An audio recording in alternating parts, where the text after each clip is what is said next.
Dragonflies first flew around 350 million years ago, and insects had the skies to themselves for 150 million years thereafter. And then a different kind of animal joined them in the air.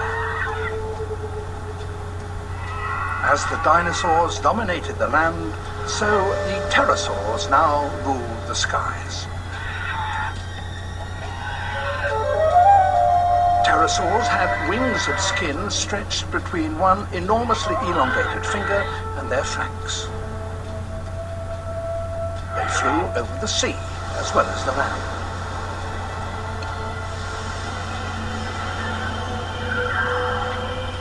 It seems likely that some roosted on cliffs and launched themselves into the air as gannets do today.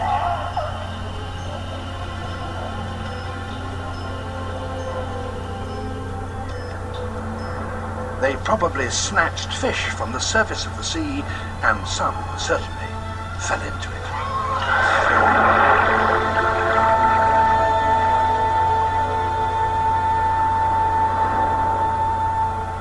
Their bodies were buried by mud, the mud turned to limestone and eventually became exposed in great quarries, like this one in southern Germany.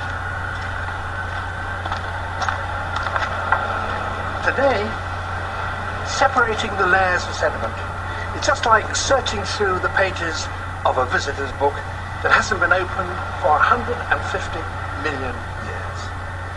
Of course, nearly all the pages are absolutely blank. Visitors, after all, were very few. But every now and again, you come across a signature that is unmistakable. A fish the size of a sardine. A shrimp, even its antennae perfectly preserved.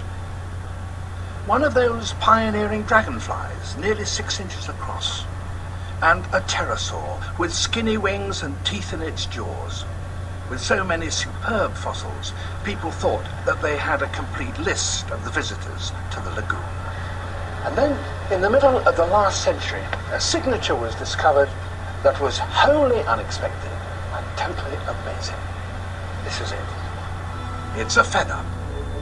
Its barbs are narrower on one side of the quill than the other, just as they are on the feathers of a modern bird's wing. This asymmetry is a sure sign that such feathers were used for flight. But what animal at the time of the dinosaurs could have such a wing? The answer was found the very next year in the same quarry, a fossil with its feathers still attached to its body.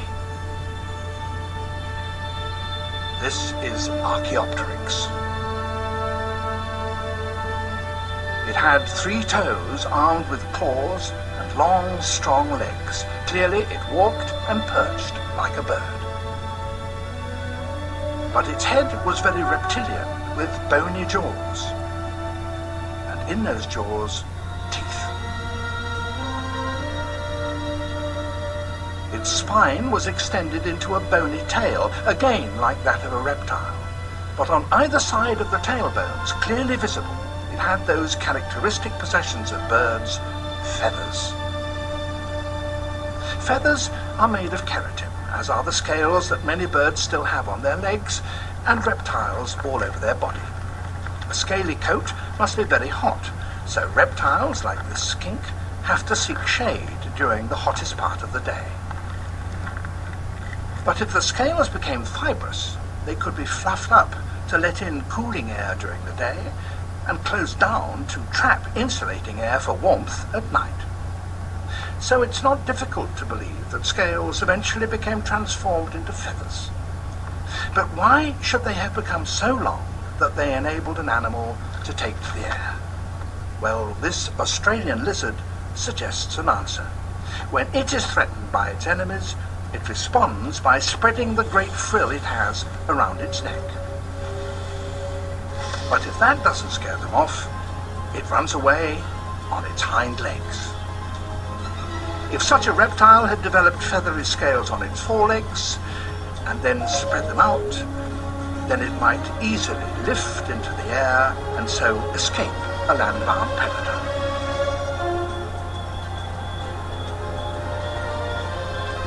There's another possibility.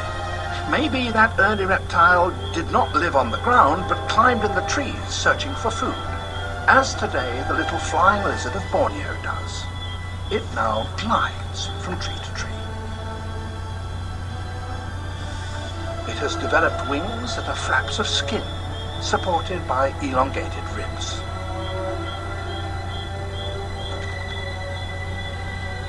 If that early enterprising reptile with feathery scales did have specially long ones on its arms, then they too would have enabled it to glide from tree to tree. Maybe its arm muscles were even strong enough to allow it to make a few flaps to help it on its way. Archaeopteryx was certainly well equipped for climbing, for its wings still carried 3 fingers, each ending with a hooked claw, ideal for clinging onto twigs. And there are birds today with very similar ones that give a clear hint as to how it might have used them. These are young Hoatzin, sitting on their nest in a South American swamp, still guarded by their parents. A Hoatzin chick has an adventurous disposition and starts clambering about when it's only a few days old.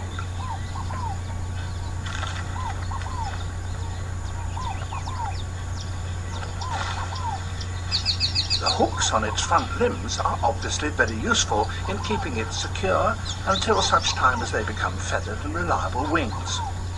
One can imagine that Archaeopteryx used them in much the same way and for much the same reason. Sometimes, however, there's a disaster. There are dangerous reptiles in the swamp, snakes and caiman.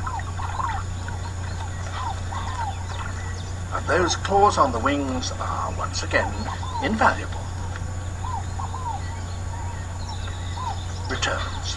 She's been feeding on leaves and will have a full crop. Maybe there will be some for the chick.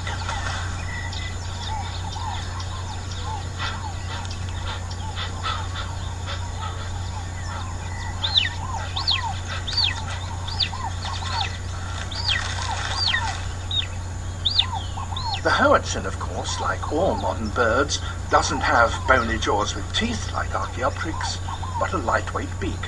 When did that important change take place? Well, this fossilized bird has a beak, and it was found in China recently.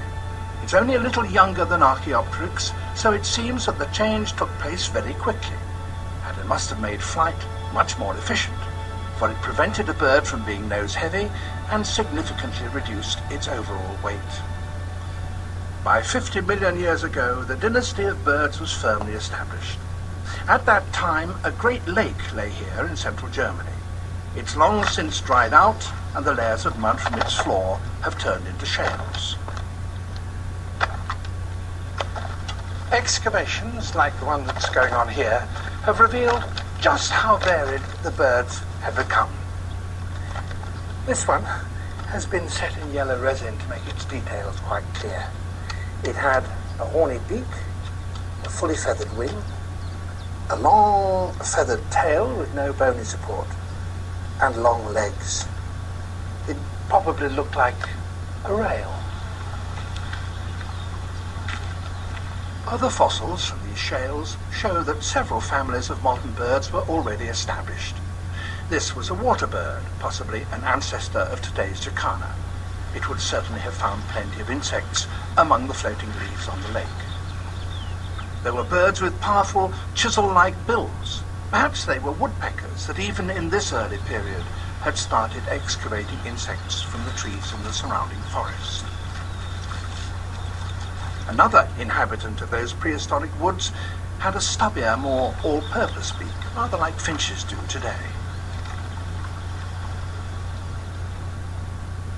There were tall birds with long, powerful legs that probably hunted for small reptiles on the ground, as the South American Sariama does.